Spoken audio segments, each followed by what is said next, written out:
Ahoy! Welcome aboard Arpeggio.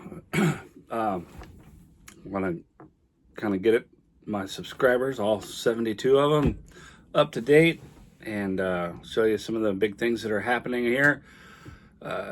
It's been a while since I felt like I was making a lot of progress with the boat. There's been a lot of other things going on in life.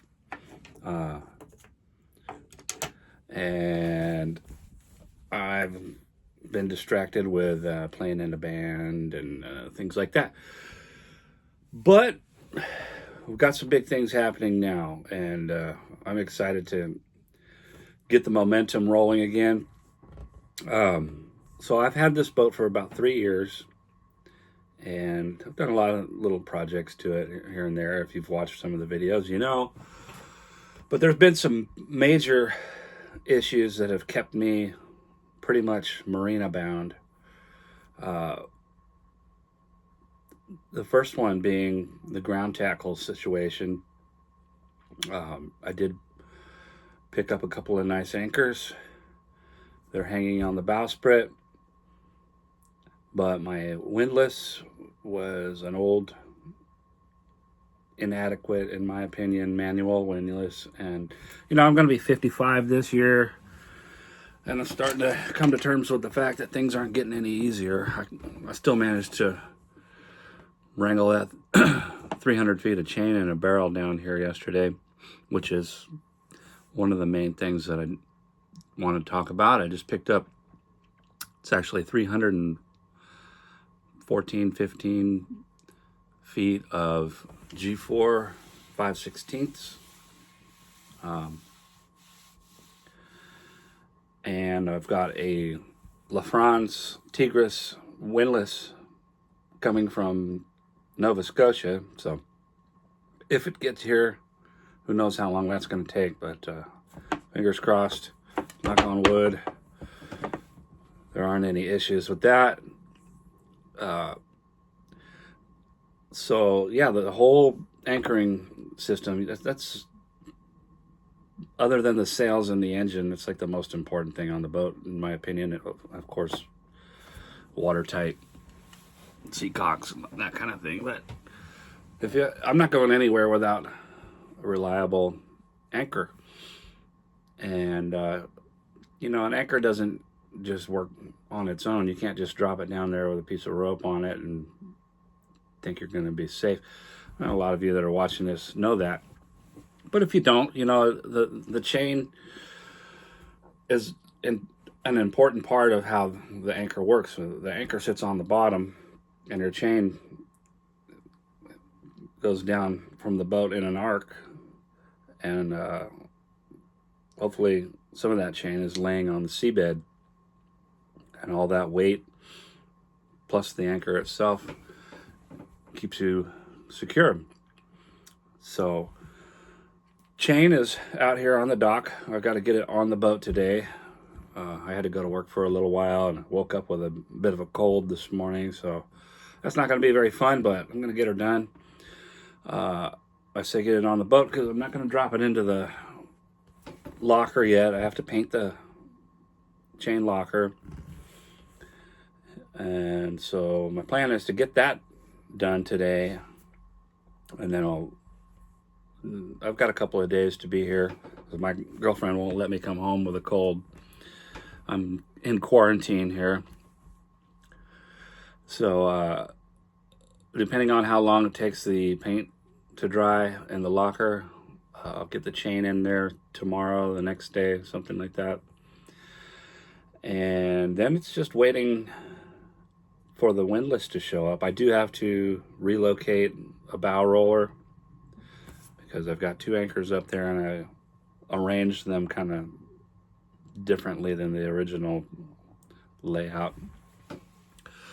So that's where we're at. Big things are happening. I'm excited about moving forward and getting out on the water.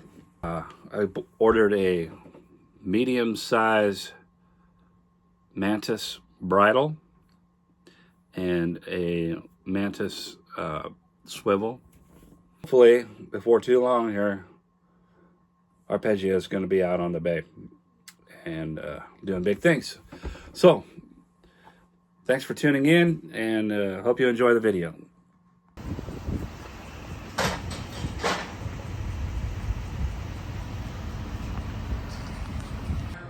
Well, there it is. That's what $1,600 worth of G4 looks like. So this is going to be the anchor end. I marked it every 50 feet. I don't think 20 feet is going to be necessary, or 25. I think 50 is fine. So first 50 comes to red.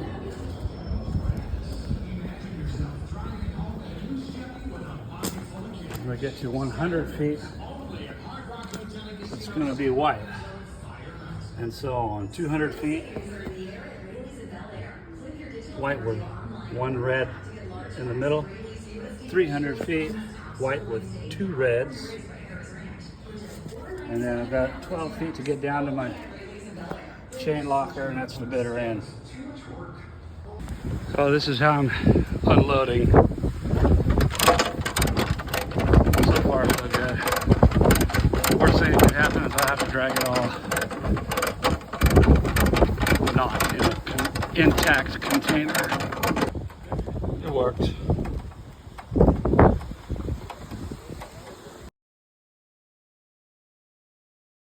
So maybe you've seen my other videos about the anchors, how they came to be. This thing originally had I think it was like a 58-pound Bruce. Nice anchor. I think it was an original made in Belgium Bruce. I gave to my neighbor because I wanted a Rockna Vulcan.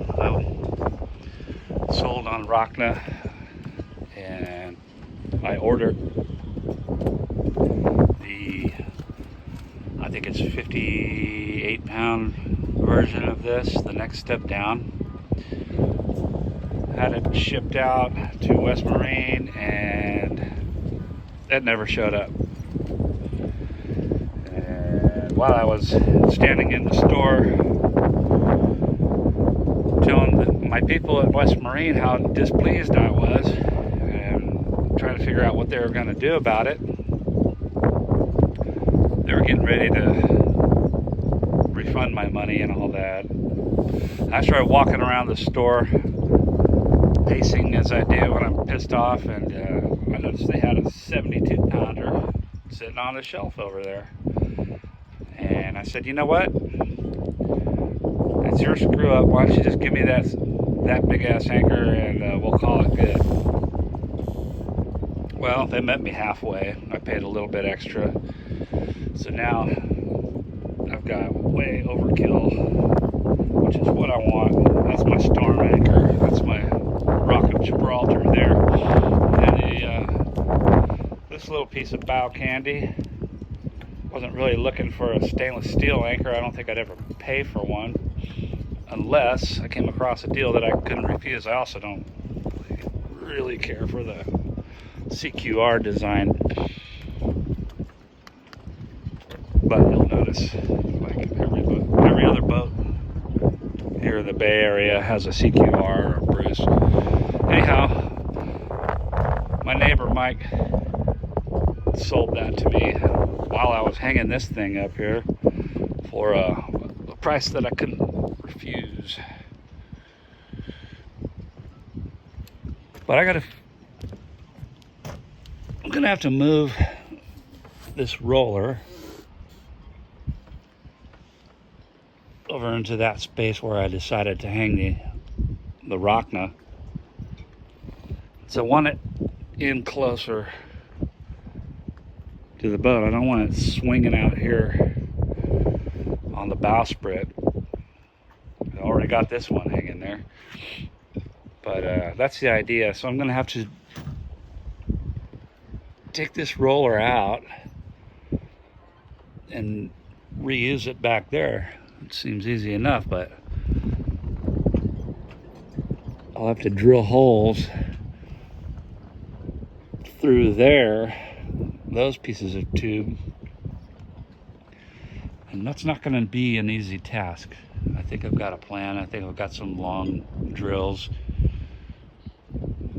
I say drills because, as my old millwright mentor told me, what you want is a high-speed twist drill. A bit goes in a horse's mouth. This is the forward cabin. It's a mess because I just pulled a bunch of crap out of this space.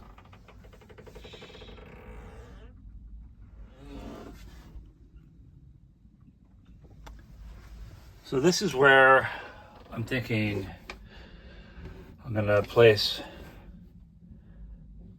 at least one, maybe two batteries, because I'm not gonna run 30 feet of 20 feet of cable to my house batteries back there. I'll just have a standalone system right up here. And I thought about going 24 volt. I kind of wanted to go 24 with two batteries, but in shopping for windlasses, it just was easier and honestly cheaper to buy a 12 volt version. I'll still probably put two batteries here because I have two batteries that are practically new that came out of a work truck that broke down and was beyond repair. So when they shipped it off, I took the good batteries out of it. So the idea is to put them here. There's not much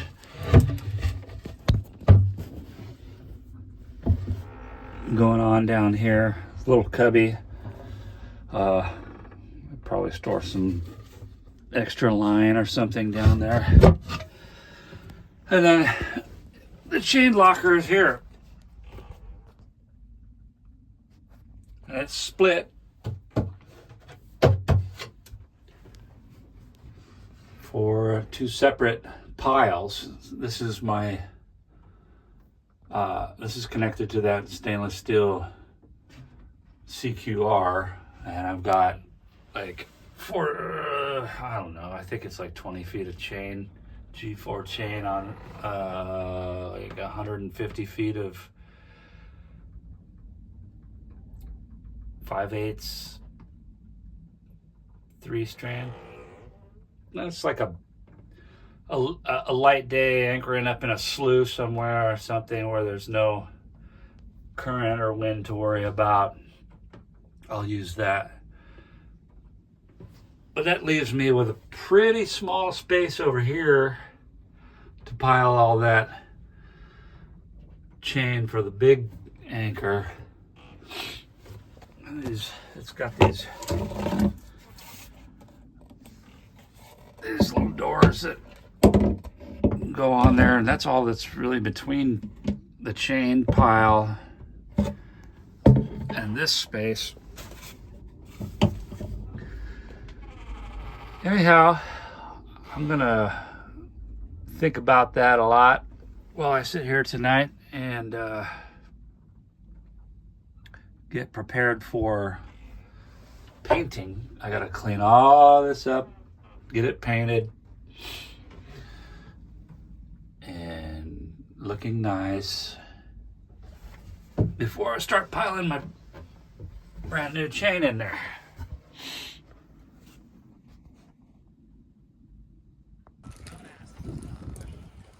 Getting after it, huh? Yeah, it ain't gonna load itself up there. Shit, that looks like a hard job, man. Yeah. All right. It's fun though. Okay. It's progress, you know. Yeah, it looks like you gave it a lot of mind to make sure you get it right. Huh? Yeah, I did. Yeah, I always do. That's what, sometimes I don't get things done because I think about it too much. Yeah, you're doing it now. Yeah, thanks.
Saved the barrel from going to Davy Jones' locker.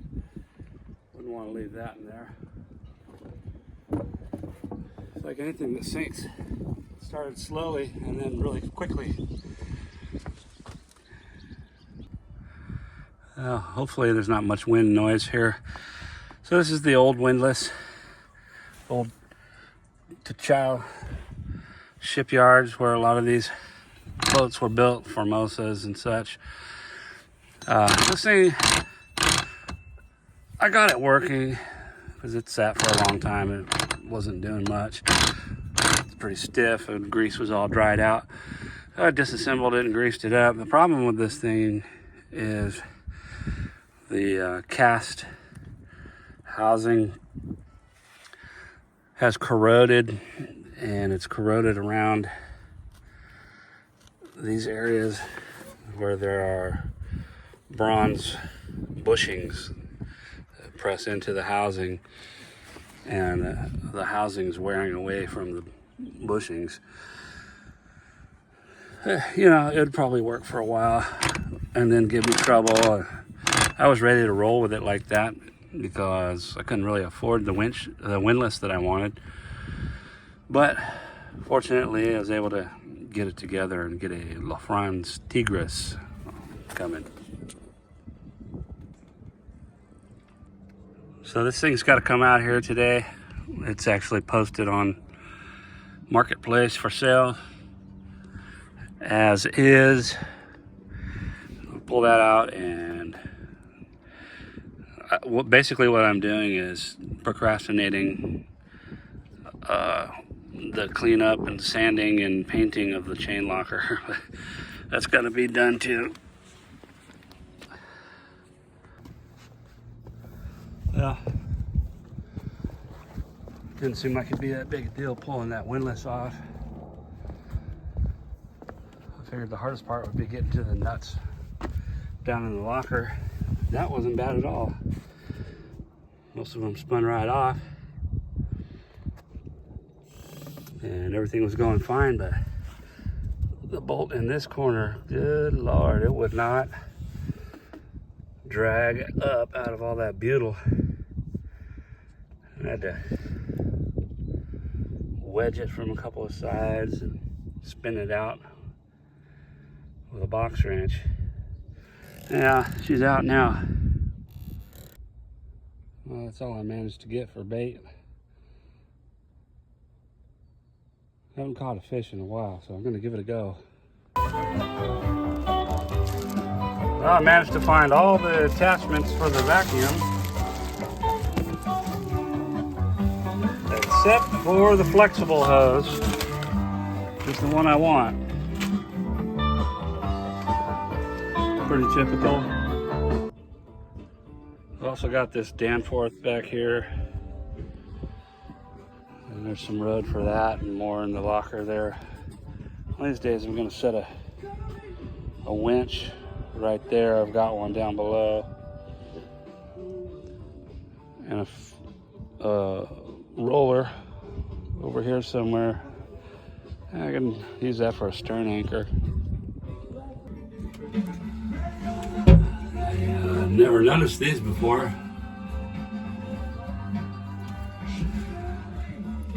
Looks like a positive and a negative for 12 volt.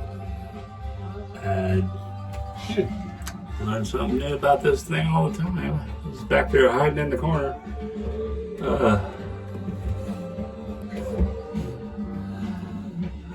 This could be another project. Well, I don't know how great of an idea this is, but it's probably going to be entertaining. I'm going to try to pressure wash the chain locker and see how clean I can get it.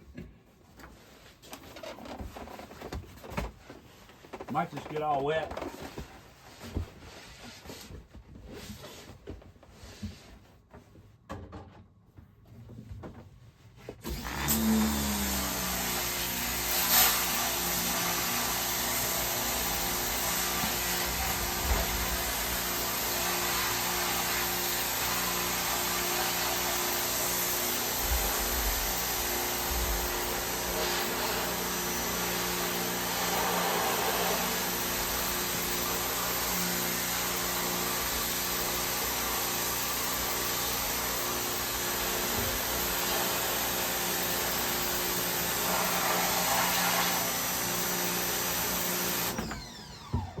Yeah, that's not bad at all. I was afraid it was all gonna blow out back in my face, but this is doable. All right, get after it. I'll tell you, this Milwaukee fluid transfer pump is worth its weight in gold. So I used that to pump that water out of there. Now you can get a better look at what's going on.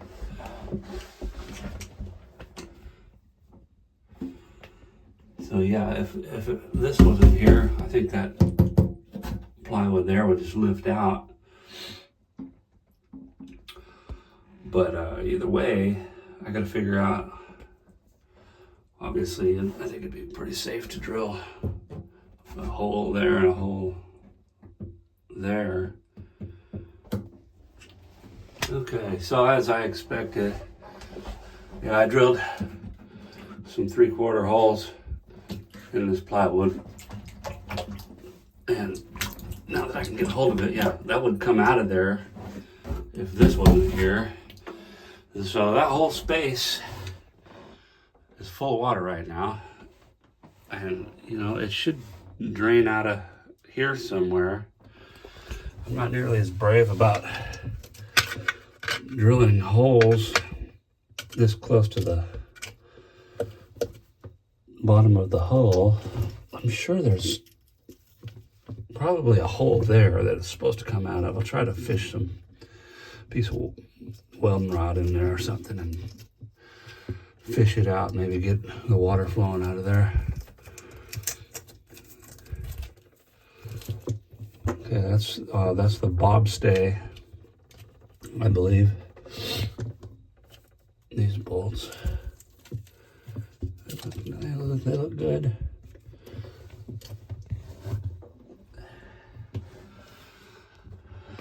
Somebody's gonna point it out, the rust up there, and where that's coming from. That, I am afraid, might be a problem. Up in that corner there is the stainless steel fixture for the inner forestay, for the staysail. And I'm afraid that it's not in the best shape. Anyhow, that's another can of worms to get into. I gotta figure out what I want to do here.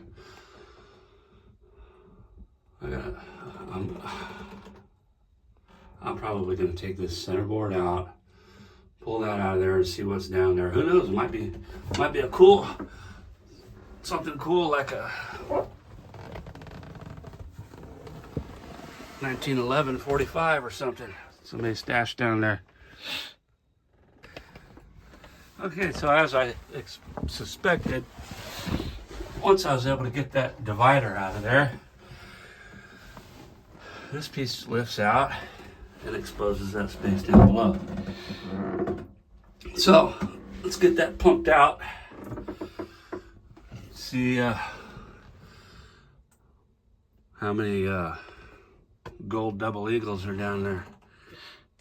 Yeah, I gotta point this out. So there was a hole in this board, and it's right there. Of course, it's covered by that piece of plywood when it sits in that channel that this person built. Yeah, I don't know if I'm gonna put that back together the same way. Let's pump that water out of there. Had to stop what I was doing. That was West Marine on the phone. I knew when that kid loaded my chain on the truck, he didn't look for my ID or give me any paperwork or anything. I told him to put it on the back of the truck, and he did. That was his boss, I believe, saying, you did pick up your chain, right? And he's also let me know that my swivel is there, and I'm just waiting on the bridle now. So anyway, back to the pumping.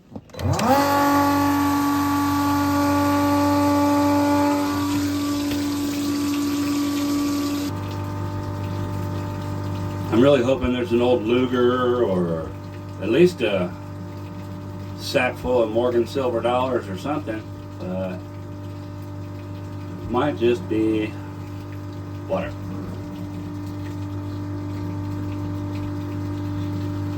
It's not too far-fetched to think that there could be coins down there, because the whole bilge of this boat is full of loose change. I find it all over the place. Even when I bought this boat, the guy that came out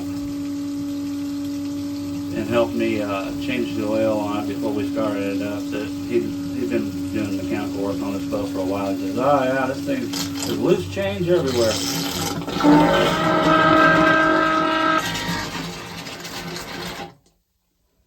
Okay. There's got to be a hole down there somewhere. Yeah, I think. Bunch of crap, that's for sure.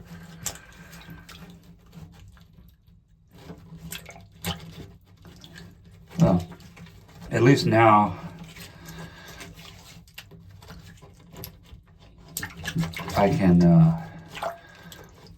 determine how deep this is and where I need to drain a hole.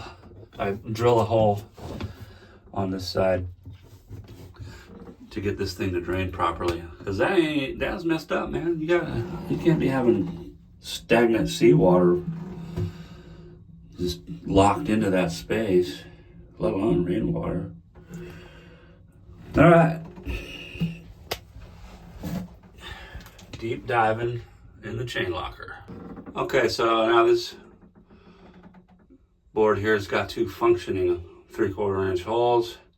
I'll take that out on deck, let it dry out.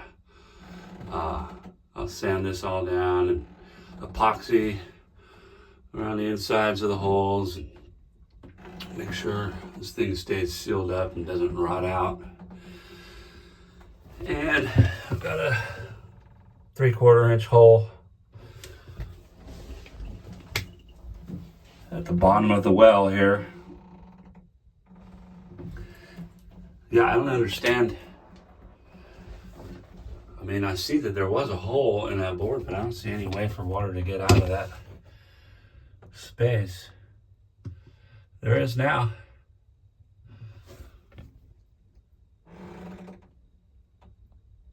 Okay, well, it's been a long day. I'm not feeling that great. Woke up with a head cold today, so I'm gonna let that locker dry out so I can vacuum all the paint chips and crap out of there, and do what I can to address any issues that I discover tomorrow. For now, I'm just going to stick this fan in there and try to get it to dry out. Stand by for the next episode.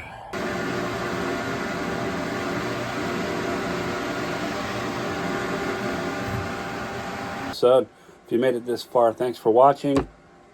And hopefully that windlass comes in soon. Obviously, I've got plenty of work to do before the install. I got to get that locker all painted up and proper. So again, thank you, and sure would appreciate a like and subscribe. Fair winds and following seas, folks.